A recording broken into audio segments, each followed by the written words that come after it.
এই যাত্রা শুরু হয়েছিল ৩৫০ কোটি বছর আগে। আমি চার্লস ডারউইন। আসল প্রাগৈতিহাসিক যুগের এক ঘটনাবহুল সফরের সাক্ষী হই আমরা। চলুন আদিম যুগে পৌঁছে যাই, পরিচিত হই প্রিক্যাম্ব্রিয়ান আর অর্ধোভিশিয়ান যুগের প্রাণ বৈচিত্র্যের সঙ্গে।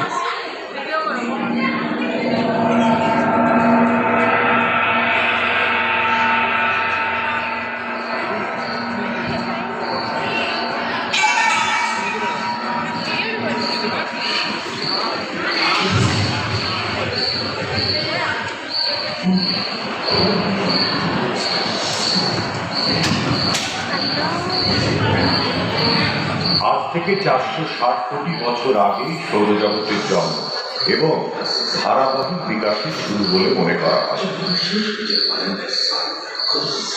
প্রকাণ্ড এক ধুলোর ঘূর্ণি থেকে জন্মানোর পর পৃথিবী ক্রমে শীতল হতে থাকে।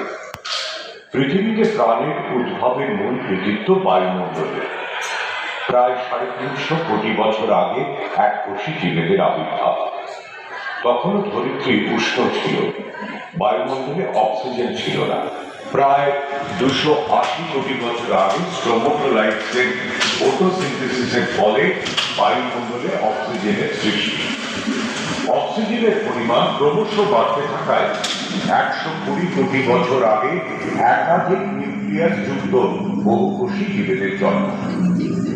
বিবর্তনের পথে এক বৈপ্লবিক অগ্রগতির ফলে প্ল্যাটফর্মস, জেলিফিশ, স্টারফিশ এবং নটিনয়েডসের মতো নরম দেহের জীবে গড়ে ওঠে। প্রাথমিকভাবে উদ্ভিদের জন্ম এবং বেড়ে উঠেছিল জলের ধার ঘেঁষে। খুব দ্রুত অনেক প্রজাতির মাছ জন্ম নেয়। এইখানে যে বিশাল মাছটি দেখা যাচ্ছে তার নাম ডানক্লিওস্টাস।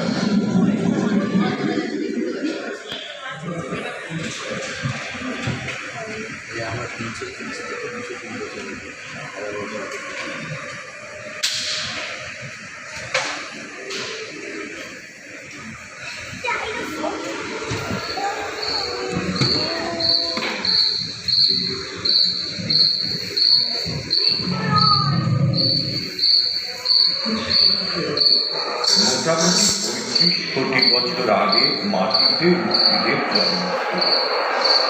তারা ক্রমশ ছড়িয়ে গিয়ে জঙ্গল তৈরি করে।